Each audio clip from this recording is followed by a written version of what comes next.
Hi guys, welcome back to my channel. Another change of scenery today. It was such a nice day out today, so I just came out here on my back porch to relax, and then I thought, well, this would be a good time to like quickly squeeze in a video. So here we go. I am doing the tag video, is the Birkin just a status symbol? So I was tagged by my friend Maggie from My Favorites with Maggie, and if you don't follow her, you really should, because she's just so much fun. And her and her sister Christina, who has been making a lot of videos on Maggie's channel these days, share a lot of information on all the pieces that they get. So yeah, if you aren't following them, I'm gonna have Maggie's channel linked down below. And I believe this tag was started by Andri. Sorry about the crows.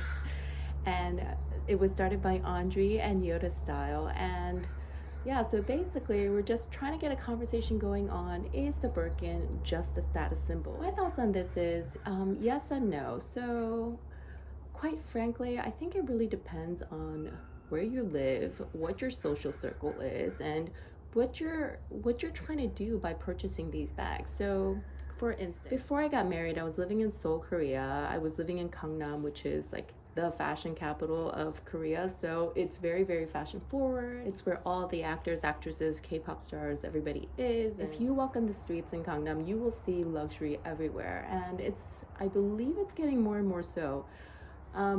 Back when I was living there, I was also working in the fashion industry, so I was exposed to it daily. The Birkin and the Kelly were definitely a status symbol, because when you are in a sea of Chanel, Louis Vuitton, Gucci, Balenciaga, all these brands, then to own the most coveted brand, which is Hermes, and the one that is hardest to get, which is the Birkin and the Kelly, it did turn heads. I recently saw an article by the Purse Box, and it shared that Chanel is actually losing value in Korea, and I totally see this happening, because even when I was living there, and that was like over 15 years ago, the scene there was like, I would go to a wedding or an event, and basically every other person would be carrying their Chanel bag. And in fact, that made the Chanel bag not as covetable in a sense. It made them less desirable because it didn't have that exclusivity.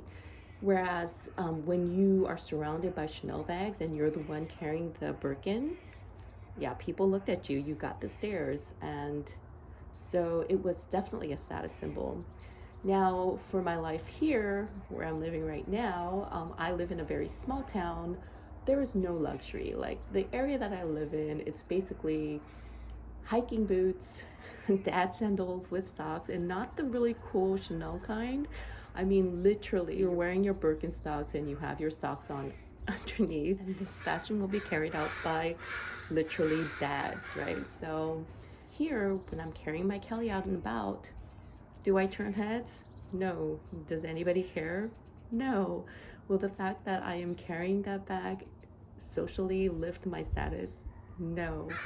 Then, living here, why did I still want that bag, and why did I get it? Because I literally love handbags. It's what I studied, it's the industry that I was working in. I love them. I love the design, I love the heritage. Would I have still wanted it if it was not that exclusive?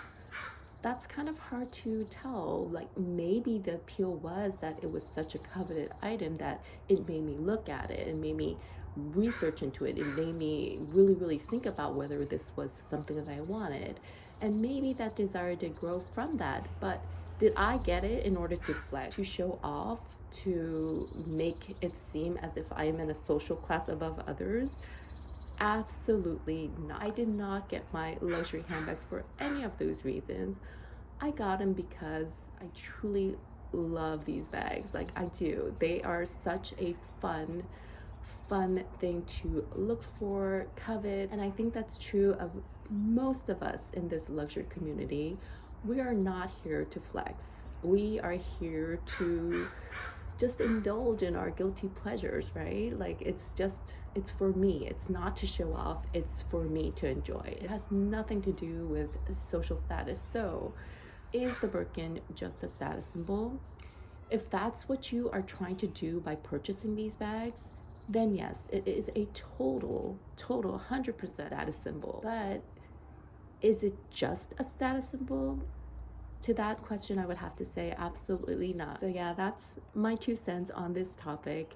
Please let me know what your thoughts are. I hope you enjoyed this video. Please give me a thumbs up if you did, and subscribe to my channel if you're interested in these kind of topics. And with that, I hope you guys have a wonderful week, and I will see you in my next one. Take care, everybody.